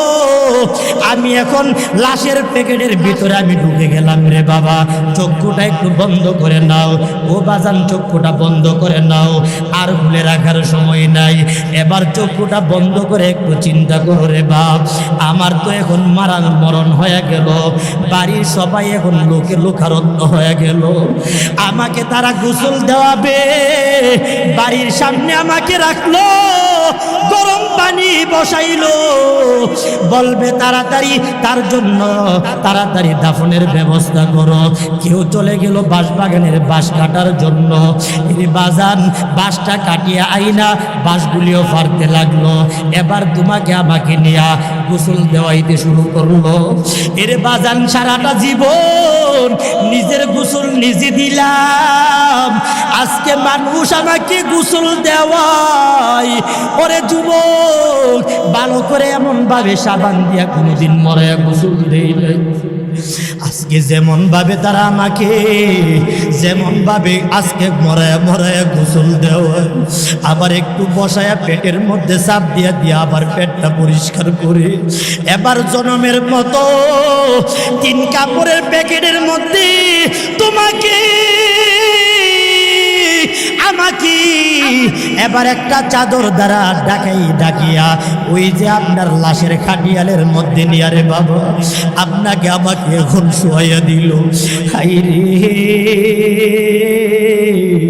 সন্তানগুলি তো আমার পাশে কান্না করে, আমার মেয়েটা তো আমার পাশে কান্না করে দূরে দাঁড়াইয়া দাঁড়াইয়া, স্ত্রীটা আমার গড়াগড়ি খাইতে লাগলো। এবার আমার জনমের মতো সুন্দরভাবে কাপড়ের মধ্যে আমাকে ঢুকাইয়া দিল, আমার চোখের মধ্যে সুরমা লাগাই রে, আমার চোখের মধ্যে সুরমা লাগাইয়া দিল। আরে জীবনে তো আমি নিজেও সুরমা পরি নাই, আজকে দিয়ে আমার চোখের মধ্যে সুরমা, আমার এই যে জয়েন্টের মধ্যে কাপড়গুলি লাগাইয়া দিতেছে। এবার আমাকে জনমের মতো এমন ভাবে আমার মাথার মধ্যে বাঁধলো, হাইরে মাজার মধ্যে একটা বাঁধিল, হাইরে আমার এই যে পায়ের নিচে আরেকটা বাঁধিল। এ পর্দার অন্তরালের মাগো, একটু চক্ষুটা বন্ধ করে তাকাইয়া দেখো রে মা, ও দাদর পহেলার মা, একদিন জামাইয়ের ঘরে তুমি লাল শাড়ি পরে আসছো, একদিন তুমি স্বামীর ঘরে তোমাকে গোলাপি রঙের শাড়ি পরাইয়া দিয়ে আসলো, যেই মা লাল শাড়ি পরে তুমি ঢুকছো, আজকে তোমাকে সাদা কাপড় পরাইয়া বাড়ির দিকে বের করে দিতেছে। রে আল্লাহর বান্দা শুনো, মাত্র 3 মাস আগে 4 মাস আগে আমার শাশুড়িটা মারা গেল রে বাবা, বিকাল মাগরিবের সময় জনমের মতো ঘর থেকে বের করে দিল। এবার লাশটাকে ধোয়াইয়া গোসল দেওয়াইয়া মসজিদের সামনে নিয়ে জানাজা পড়াইল। এরে আল্লাহর বান্দা, মেয়েটা আসতে আসতে রাত্রে 12:30 11:30 বেজে গেল। এই লম্বা সময় মসজিদের সামনে গুরুস্থান, কিন্তু এই কাফনের মধ্যে পড়ে রইল। কেউ বলল না রে, একটা মুহূর্তের জন্য ঘরের মধ্যে নিয়ে লাশটাকে রাখতে কেউ বলে নাই। ও বাজার, ও মাগো, 12:30টার সময় রাত্রিবেলা কবরের মধ্যে ঢুকলো। মাঝে মাঝে কবরের দিকে তাকাইয়া বলতো, কেমন করে ওই কবরের মধ্যে ঘুমাবো। এরে মা, ও বাবা যান, আজকে দাড়িগুলি সাদা হয়ে গেছে, আজকে আপনার মৃত্যুর সিগন্যাল ভেসে গেছে রে বাবা। এরে বাবা, চিন্তা করে দেখো, তোমাকে আমাকে কবরের দিকে রওনা নিয়ে গেল। এই 4 জন মানুষ 4টা খাটিয়ালের পায়ার মধ্যে ধরলো, দরিয়া দরিয়া এবার তোমাকে আমাকে এই কবরের দিকে রওনা। নাফরমান ডাক দিয়া বলবি, হাইরে কত মসজিদ থেকে আওয়াজ শুনলাম, আজান শুনলাম, কিন্তু নামাজের মধ্যে আসি নাই। আজকে মানুষগুলি আমাকে জনমের মতো বিদায় দেওয়ার জন্য মানুষগুলি আমাকে সামনে রাখিয়া রাখিয়া নামাজ পড়ে আমার লইয়া এবার কবরের দিকে রওনা। নাফরমান বেনামাজি ডাক দিয়া বলবে, কই নিয়া যাও রে? আমি তো দেখি আমার কবরটা জাহান্নামের আগুন দাও দাও করে, আমি দেখি কবরটা সাপ বিচ্ছুগুলি দাও দাও করে জ্বলতেছে। আর আমি যদি নেককার হয়ে যাই, কবরটা ডাকতে থাকবে, আহলান সাহলান মারহাবান বিক, ও আল্লাহর বান্দা তোমাকে স্বাগত, আমি তোমার জন্য অপেক্ষমান। আল্লাহর রাসূল বলেন, কবর আপনাকে আমাকে আমন্ত্রণ জানাবে, আপনাকে আমাকে মোবারকবাদ জানাবে। এবার কবরের মধ্যে রাখছি রে বাপ, চক্ষুটা বাজান বন্ধ করেন, বন্ধ করেন, 2-3 মিনিটে শেষ করে দিব রে বাবা। ওই কবরের মধ্যে চিন্তা করেন, আপনাকে আমাকে এবার উত্তর দিকে মুখটা মাথাটাকে ঢুকাইয়া দিল। ওই কবরের মধ্যে ঢুকে গেলাম। এবার কবরের মধ্যে আমাকে 3 জন নামলো, 1 জন উঠে গেল, 2 জন 2 দিক দিয়া এই বাঁশের সানিটা এমন ভাবে দিতে লাগলো। হাইরে, এই জগতে আপন বুঝি কেহ নাই রে। ওই কবরের মধ্যে আবার ডাক দিয়া বলে, আনাস ইবনে মালিকের হাদিস, আল্লাহর রাসূল বলেন, এ বাপ, সন্তানের আওয়াজ শুনবা, সন্তান তোমার উপরে দাঁড়ায় আছে, সন্তানের পায়ের আওয়াজ শুনবা। সন্তান রে, বাবার জুতার আওয়াজ তুমি শুনবা। হাত্তা ইয়াসমা নালাইকা নালাই, ওই মৃত ব্যক্তিটা আমাদের আওয়াজগুলি শুনে বাজান চিন্তা করেন, আমার বাবা উপরে আছে, আমার ভাই উপরে আছে, আমার সন্তান আছে, 2 জন এবার লাভ মেরে দাঁড়ায় গেল। উপরের দিক দিয়া জনমের মতো আবার এই বাসটাকে দিয়া দাড়িগুলো আবার বিছায়া দিল, চাটাই বিছায়া দিল। এবার সবাই মিনহা খালাকনাকুম ওয়া ফিহা নুঈদুকুম ওয়া মিনহা নুখরিজুকুম তারাতান উখরা। 3টা কথা বইলা 3টা মোট মাটি দিয়া দিয়া ফারাইয়া ফারাইয়া জনমের মতো তোমাকে আমাকে দাফন করে দিল রে বাবা। হায়রে, ওই কবরের মধ্যে বুঝে আজকে আমার মা বুঝে আপন হইল না রে, আজকে বুঝে আমার বাপ বুঝে আপন হইল না, আজকে বুঝে আমার সন্তানগুলি আপন হইল না। একমাত্র কবরের মধ্যে আপন আমার আল্লাহ, 2 নাম্বার হলো আমার রাসূল। চিৎকার মেরে বলুন না আল্লাহু আকবার। আল্লাহর রাসূল বলেন, ইদা উজিআল মাইয়িতু ফি কবরিহি জাআল কুরআন ইনদা রাসি। ও যুবক, বৃদ্ধ বাবাজি, কবরের মধ্যে এবার দুনিয়ার আলো বন্ধ হয়ে গেল। এবার ওই কবরের ভিতরে তোমার আমার একটা আলো জারি হয়ে গেল। ওই আলোটা তোমার আমার কবরের মধ্যে চলে আসলো। যা আল কুরআন ইনদা রাসি, আমার মাথার কিনারায় আল্লাহর কোরআনটা বন্ধু হয়ে চলে আসলো। ওয়াসসালাতু আইয়ামিনিহি, আমার ডান দিক দিয়া নামাজ আমার সালাত, নামাজ আমার ডান দিক দিয়া বন্ধু, ওয়াসিয়ামু আন শিমালিহি এবং রোজা আমার বাম দিক দিয়া বন্ধু, ওয়াসাইরুল হাসানাতি ইনদা রিজলাই সমস্ত নেক আমলগুলি আমার পায়ের তলার দিক দিয়া বন্ধু। এ যুবক, দুনিয়ার সব দরওয়াজাগুলি বন্ধ হয়ে গেল রে।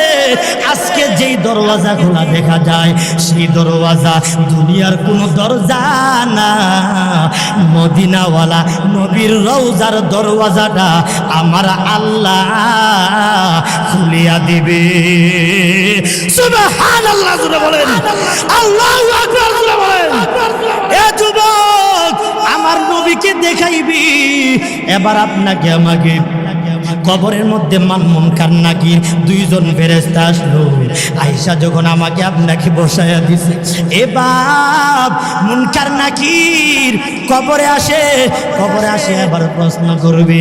আয়েশা দেখে এখানে তো এই বান্দা একা না, মাথার দিক দিয়ে একজন বন্ধু, ডান দিক দিয়ে আরেকজন বন্ধু, বাঁ দিক দিয়ে আরেকজন বন্ধু, পায়ের দিক দিয়ে অনেক পাহারাদার।